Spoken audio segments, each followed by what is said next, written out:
그래서 아프고 그래서 그리워 웃어도 눈물 나는 내 사랑이죠. 시간이 멈춰도.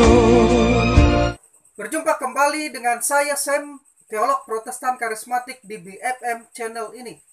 Kiranya kasih karunia dan damai sejahtera dari Allah Bapa dan Tuhan kita Yesus Kristus dan persekutuan Roh Kudus menyertai kita sekalian. Pada kesempatan ini saya akan membagikan satu topik penting dari buku saya, Jalan Menuju Pernikahan dan Rumah Tangga Bahagia, yaitu tentang memelihara pernikahan agar tetap harmonis. Hukum termodinamika 2 mengatakan, walau ada cukup energi dalam alam raya yang tetap konstan, namun jumlah yang diperoleh untuk melakukan pekerjaan yang bermanfaat selalu berkurang, dan entropi, ukuran jumlah energi yang diperoleh, makin bertambah. Semuanya lalu bergerak ke arah yang kurang teratur dan kekacauan yang bertambah. Menurut ilmu pengetahuan alam yang kita kenal dengan hukum termodinamika 2, bahwa segala sesuatu yang ada di dunia bersifat merosot atau berkurang. Contoh, batu baterai tanpa digunakan pun tenaga yang tersimpan di dalamnya akan semakin merosot. Gedung yang megah bila tidak dirawat akan menjadi lapuk dengan sendirinya. Taman bunga yang kita lihat begitu indah apabila tidak dirawat akan rusak dan dipenuhi dengan belukar. Sebagaimana contoh kebun dan ladang dalam Amsal 24 ayat yang ke-30 sampai ayat yang ke-32. Raja Salomo dalam Amsal 24 ayat 30 sampai 32 mengatakan demikian. Aku melalui ladang seorang pemalas dan kebun anggur orang yang tidak berakal budi. Lihatlah semuanya itu ditumbuhi onak. Tanahnya tertutup dengan jeruju dan temboknya sudah rubuh. Aku memandangnya, aku memperhatikannya, aku melihatnya dan menarik suatu pelajaran. Nah, kita dapat belajar dari hikmat Salomo dalam Amsal pasal 24 ayat 30 sampai 32 ini yang dituangkan dalam bentuk perumpamaan di bidang hortikultura. Di sini Salomo menjelaskan keadaan ladang dan kebun anggur yang seluruhnya tertutup oleh rumput liar dan pagar sekelilingnya telah rubuh. Apa yang menyebabkan hal demikian terjadi pada ladang dan kebun anggur itu? Sesungguhnya jawabannya tentulah karena ladang dan kebun itu sudah tidak dirawat, dipelihara dan diurus secara rutin.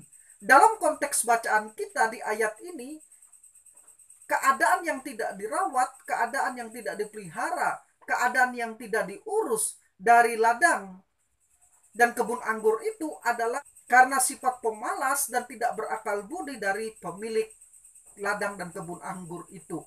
Bandingkan di dalam Amsal 24 ayat 30, ayat 33 sampai ayat 34. Nah, kisah tentang ladang dan kebun anggur yang tidak dirawat di dalam Amsal 24 ayat 30 sampai 34 di atas, bagi Salomo tidak berakhir begitu saja. Kita menemukan bagaimana perspektif Salomo ketika melihat ladang dan kebun anggur itu. Ia mengatakan, aku memandangnya, aku memperhatikannya, aku melihatnya dan menarik suatu pelajaran. Ayat yang ke-32 di Amsal 24.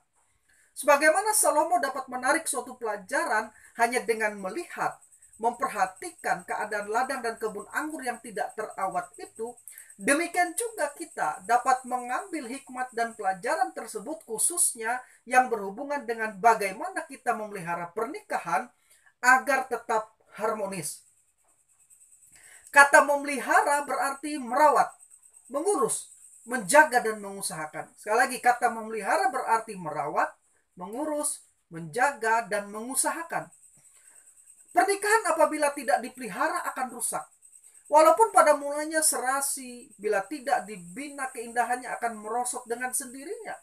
Karena itu dalam menjalankan hidup berumah tangga, hidup pernikahan, suami dan istri dituntut untuk menjadi orang yang bijaksana, berhikmat dan rajin dalam memelihara, merawat, mengusahakan rumah tangganya, pernikahannya agar tetap bahagia. Selanjutnya Salomo dalam Amsal 14 ayat 1 mengatakan, perempuan yang bijak mendirikan rumahnya, tetapi yang bodoh meruntuhkannya dengan tangannya sendiri. Istri yang cakap adalah wanita yang cakap merawat, memelihara pernikahan dan rumah tangganya. Tentu saja ini bukan hanya menjadi tanggung jawab seorang istri. Sang suami pun harus ikut memikul tanggung jawab yang sama.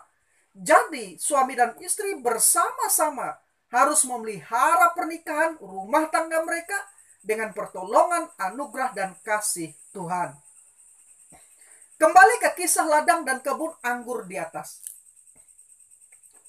Sebaliknya, agar ladang dan kebun anggur atau kebun apa saja sebetulnya menjadi ladang dan kebun yang baik, maka ada beberapa hal yang perlu diperhatikan, yaitu 1.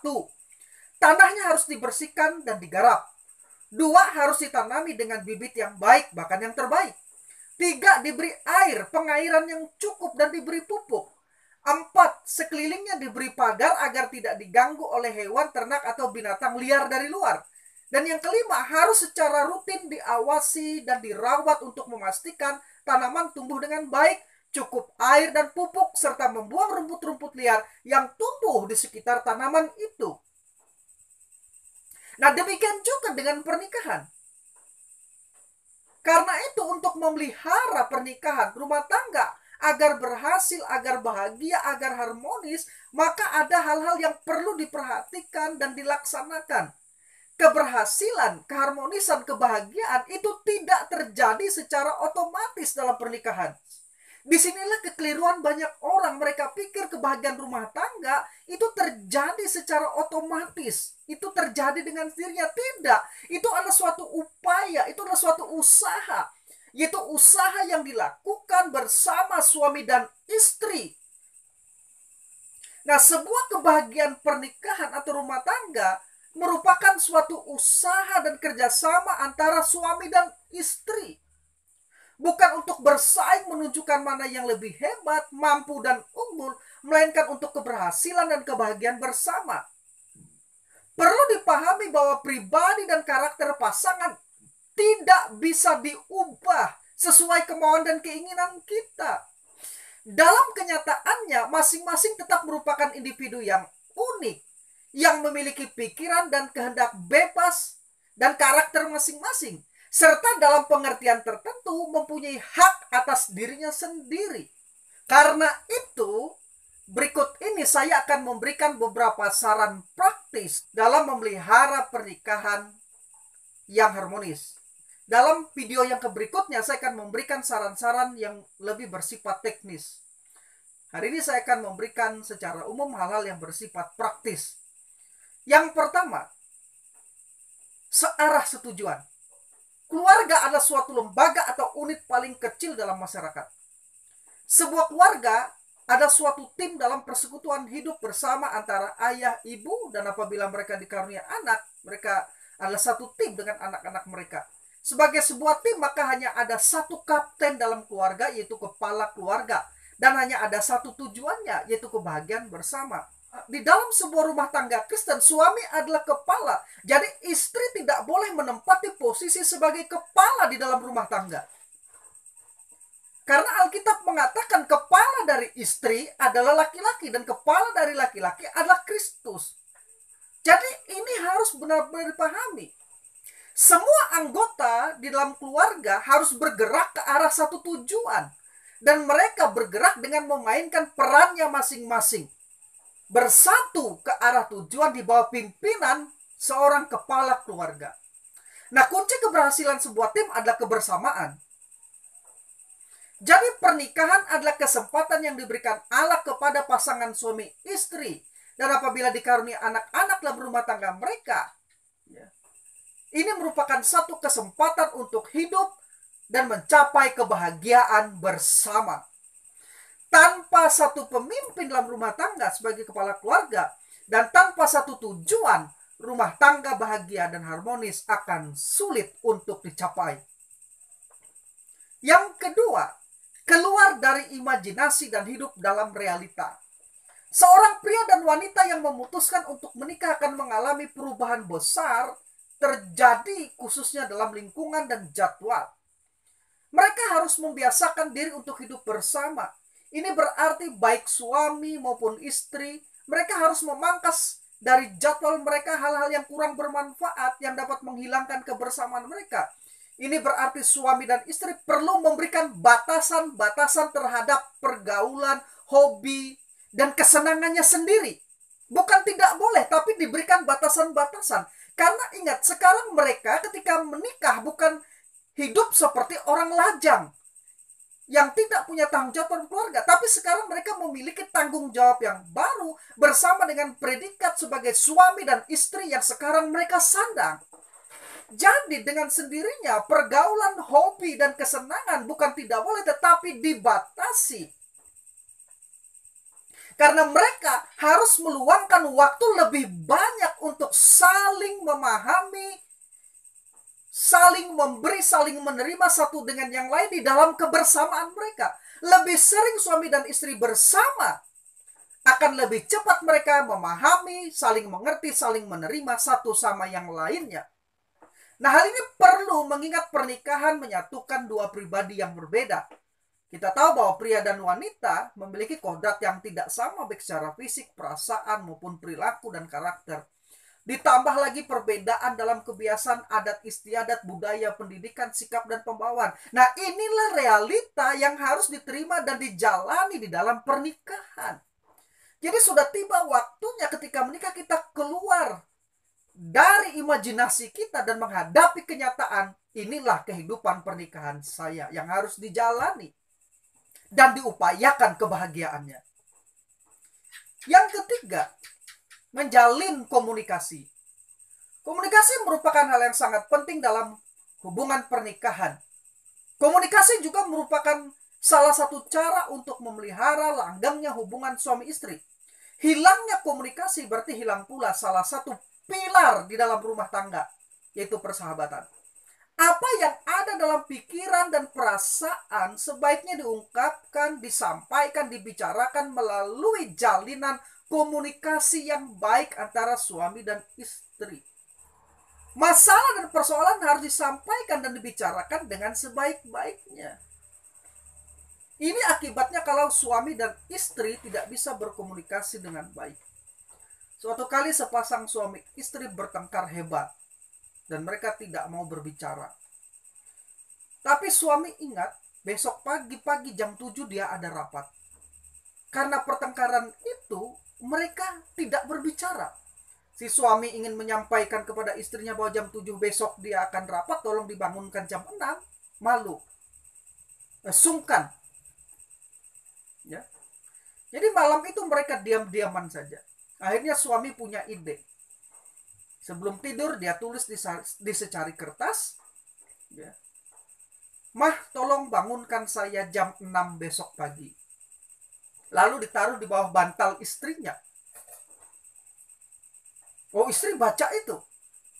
Ketika bangun di pagi hari, suaminya kaget, ternyata sudah jam 7. Dia marah-marah kepada istrinya, kenapa mama tidak bangunkan saya? Padahal saya minta dibangunkan jam. Kata istrinya, saya sudah bangunkan papa. Coba cek di bawah bantal bapak. Ternyata di bawah bantal suaminya tertulis tulisan istrinya, Pak, sudah jam 6, ayo bangun. Saudara bisa bayangkan kalau komunikasi seperti ini antara suami dan istri. Jadi komunikasi itu penting sekali. Masalah dan persoalan harus disampaikan dan dibicarakan dengan sebaik-baiknya. Jika ada masalah sebaiknya jangan dipendam, jangan disembunyikan, tetapi segera dikomunikasikan untuk diselesaikan bersama-sama. Semua beban yang disimpan dalam hati akan mengganggu jalannya komunikasi. Karena itu manfaatkan momen komunikasi sebaik mungkin dalam rumah tangga, terutama kaum lelaki memang agak lemah di dalam membaca pikiran pasangan. Karena itu sebaiknya para istri jangan mengharapkan agar suami mengerti apa yang ia mau jika tidak disampaikan atau dibicarakan. Karena itu sebaiknya ungkapkan saja apa yang diinginkan. Misalnya istri mau ajak suami ke pasar. Suami itu kan tidak bisa menerawang. Bukan orang yang bisa menerawang. Jadi sampaikan saja, Pak, saya mau ke pasar, bisa nggak antar? Seperti itu ya. Nah, jadi komunikasi disampaikan. Karena memang kelemahan pria adalah kurang bisa mengerti. Sementara wanita pengennya kan dimengerti. Ya. Jadi dalam hal ini, wanita yang ingin dimengerti, cobalah juga mengerti pria. Kalau tidak dikomunikasikan, tidak disampaikan, kebanyakan dari kami kaum pria tidak bisa memahami isi hati perempuan. Ya, jadi coba disampaikan. Ya. Nah, sekarang yang keempat, berusaha untuk saling mengerti dan memahami pasangan. Ada beberapa sifat tertentu dari pria ataupun wanita yang dapat ditangani sejak awal. Ada beberapa sifat aneh pria di mata wanita. Misalnya, pria umumnya suka merasa jika dirinya penting dan memegang kendali serta keputusan. Tapi memang Allah mendesain pria sebagai pemegang otoritas di dalam pernikahan, suami sebagai kepala. Nah, pria suka dipuji dan diberi semangat. Meskipun kebanyakan wanita tidak ingin mendominasi pria dan menjadikannya sebagai pelindung, namun banyak juga wanita yang melakukan kesalahan dengan menyepelekan suaminya. Bukannya membiarkan suami mereka merasa paling penting dalam hidup mereka, justru mereka mengabaikannya. Sebaliknya, suami harus mengerti bahwa kebanyakan wanita umumnya ingin diperlakukan sebagai kekasih.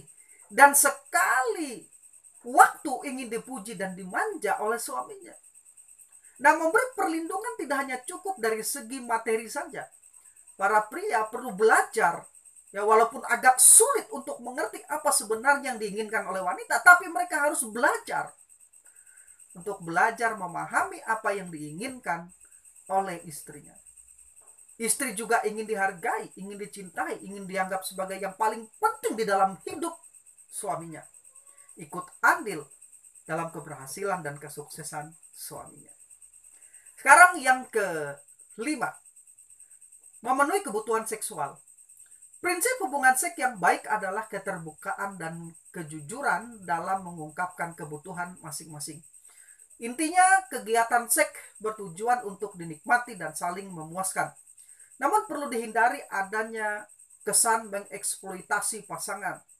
Karena itu frekuensi, posisi, dan teknik hubungan seks suami dan istri sebaiknya tidak boleh dipaksa, melainkan dengan cara yang sehat, sesuai dengan kehendak bersama, dan yang bermanfaat bagi kedua pasangan. Banyak hasil penelitian menunjukkan bahwa aktivitas seks yang menyenangkan akan memberikan dampak yang positif bagi pasangan suami istri. Hasil penelitian mensinyalir pasangan suami dan istri yang melakukan hubungan seks dengan rutin dan menikmati hubungan seks tersebut akan lebih sehat secara fisik dan psikologis. Dan ini akhirnya membawa rumah tangga mereka menuju kebahagiaan. Sekarang yang keenam, memelihara keromantisan. Terkadang pasangan suami istri yang sudah lama berumah tangga kurang bahkan tidak lagi memelihara keromantisan dengan pasangannya. Saya dan istri saya sudah menikah sekitar 23 tahun dan kami telah dikaruniai 3 anak. Yang satu putra baru saja lulus kuliah sarjana S1. Yang kedua anak kami putri baru masuk di kelas 1 SMA. Dan putra kami yang ketiga itu baru masuk di sekolah dasar.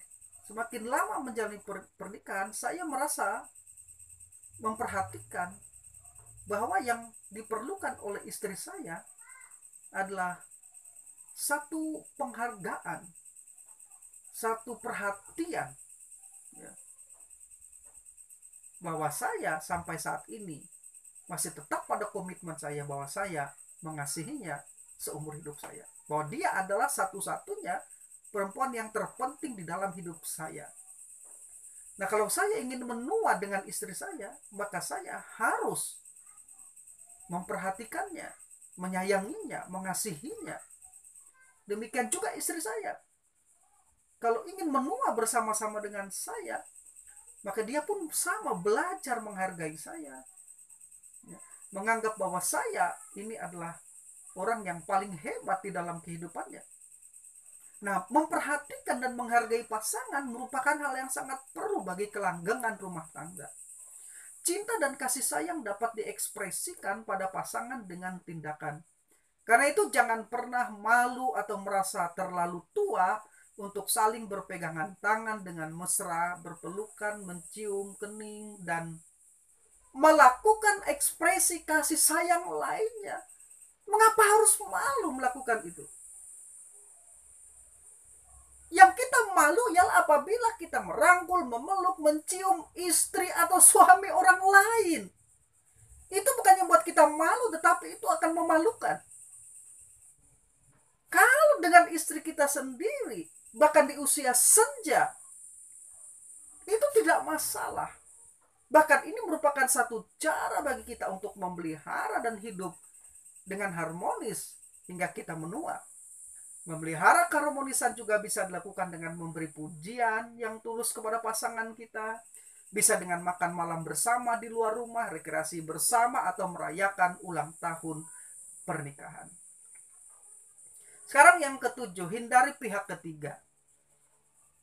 Kehidupan perkawinan merupakan otonomi tersendiri yang sebaiknya tidak dicampur oleh pihak ketiga lainnya, apalagi pihak ketiga. Kehadiran pihak ketiga yang ikut campur tangan atau mempengaruhi dan masuk ke wilayah otoritas keluarga bisa menciptakan bencana bagi rumah tangga. Karena itu jangan izinkan adanya wanita idaman lain atau pria idaman lain masuk ke dalam pernikahan. Jauhkan itu dari kehidupan kita. Buang segala bentuk ketidaksetiaan, perselingkuhan, dan pengkhianatan. Memang di dalam pernikahan, dalam relasi kita dengan sesama, kadangkala kita bisa tergoda dan bisa saja ada godaan. Tetapi cinta dan komitmen itu akan menjaga pernikahan kita. Jadi buang ketidaksetiaan, perselingkuhan, dan pengkhianatan terhadap pasangan. Bahkan memikirkan hal itu pun sebaiknya jangan. Jadilah suami dan istri yang setia seumur hidup hanya dengan pasangan sendiri. Jika suami atau istri menginginkan hidup bersama sampai tua, maka bertekadlah untuk setia sejak awal pernikahan. Yang kedelapan, saling percaya, jujur, dan terbuka.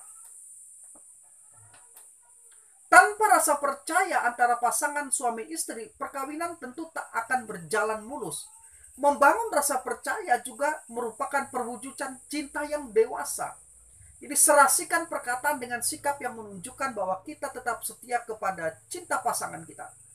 Semua itu membuktikan bahwa dalam hubungan terdapat kejujuran dan kepercayaan satu sama lain. Dan dengan demikian kita akan bersama-sama menikmati buah kesetiaan tanpa perlu khawatir dengan adanya kebohongan. Tidak perlu bagi suami dan istri merahasiakan sesuatu hal kepada pasangannya. Tidak ada orang yang perlu dirahasiakan dari suami dan istri yang paling kita sayangi. Teman kita, kerabat kita, sahabat-sahabat kita, juga dapat menjadi teman dan sahabat dari pasangan kita. Pasangan bahagia adalah pasangan yang sangat mengerti bahwa menyimpan rahasia akan menimbulkan ketidakbahagiaan. Sekarang yang ke-9, yang terakhir. Menjaga cinta dan komitmen. Seiring bertambahnya usia pernikahan dalam suatu rumah tangga, maka komitmen juga seharusnya semakin berkembang. Dan dalam penerapannya komitmen harus tetap dijaga. Suami dan istri haruslah memiliki komitmen yang tinggi demi kebahagiaan pernikahan mereka. Sikap, tingkah laku, perkataan, dan filosofi, pandangan tentang pernikahan akan menunjukkan adanya komitmen yang tinggi terhadap keberhasilan pernikahan dan rumah tangga. Karena itu secara praktis komitmen yang harus dipegang dan diterapkan suami dan istri bagi pernikahan mereka antara lain: satu, komitmen terhadap kebahagiaan, yaitu komitmen untuk saling membahagiakan pasangan satu sama lain. Yang kedua, komitmen anti cerai, yaitu komitmen untuk tetap bersatu sampai kematian memisahkan. Yang ketiga, komitmen anti selingkuh, yaitu komitmen untuk memelihara kekudusan dan kesetiaan pernikahan. Dan yang keempat, komitmen untuk bersedia melakukan segalanya demi keberhasilan atau kebahagiaan pernikahan. Dan yang kelima, komitmen untuk tidak mengizinkan orang lain termasuk situasi dan materi mengurangi kebahagiaan pernikahan. Cinta dalam banyak budaya masyarakat kita saat ini telah dianggap sebagai sesuatu yang pasif dan hanya dihubungkan dengan perasaan emosi saja. Misalnya seorang pria jatuh cinta dengan seorang wanita dianggap sebagai perasaan alamiah dan biasa, datang dengan sendirinya tanpa perlu diupayakan. Dengan kata lain, kita tidak perlu memutuskan untuk jatuh cinta, perasaan itu akan datang dengan sendirinya.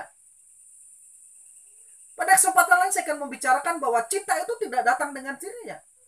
Cinta itu tidak dari mata langsung ke hati, tapi ada penjelasan-penjelasan ilmiah bagaimana cinta dari mata bisa sampai ke hati. Nah, perasaan cinta ini mendorong pria itu untuk memiliki si wanita karena ia berpikir telah menemukan cinta sejatinya. Ternyata apa? 6 bulan setelah menikah mereka bercerai. Nah, jadi berbeda dengan konsep masyarakat saat ini yang mengajarkan kasih sebagai sesuatu yang pasif dan alamiah, maka saya memberitahukan kepada saudara bahwa berdasarkan kitab suci, kasih atau cinta itu adalah sesuatu yang bersifat aktif. Konsep kasih di dalam Alkitab lebih berfungsi sebagai kata kerja ketimbang kata benda. Kasih merupakan suatu tugas, yaitu suatu tindakan yang harus dinyatakan. Nah, jadi cinta dan komitmen ini sengaja saya sebutkan paling akhir di sini, tetapi justru paling penting dalam memelihara keharmonisan pernikahan.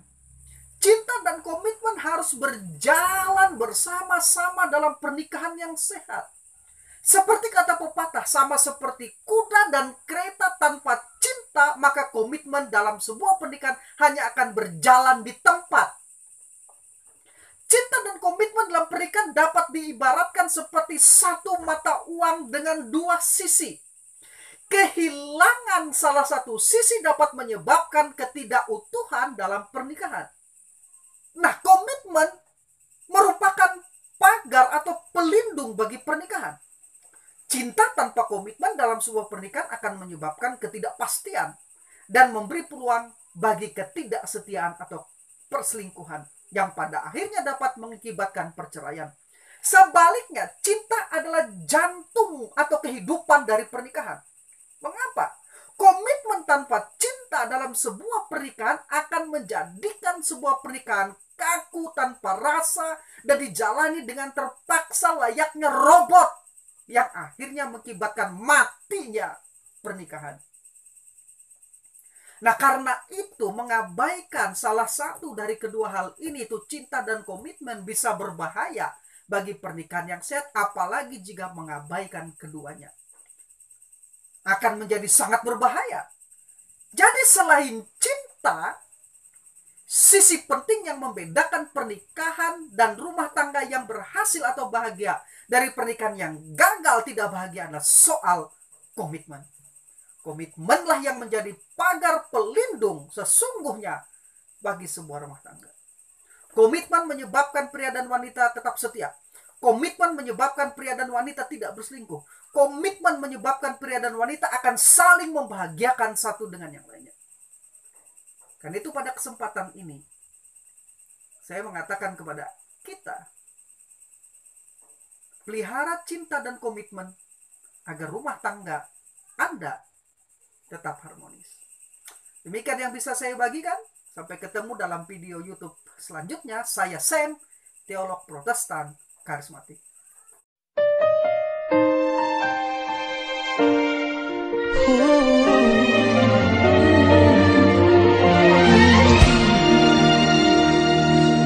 끝도 없이 내리는 비처럼 그대가 가슴 깊이 내리죠. 셀 수 없는 모래처럼 내 맘 가득 찬 그대이다. 외롭던 날들 뒤척인 눈물들 추억에 실어 웃으며 보내요.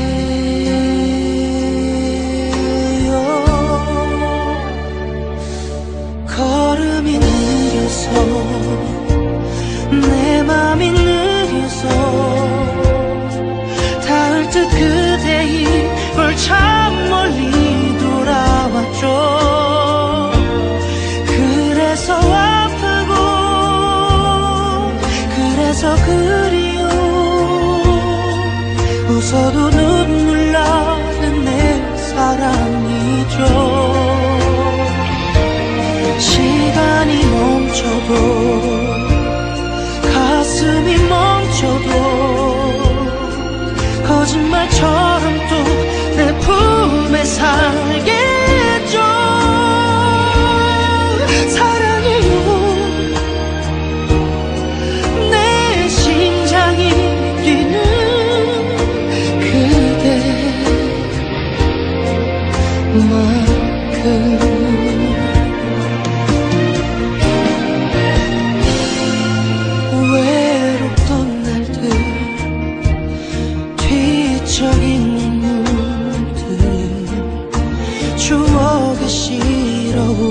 웃으며 웃네요.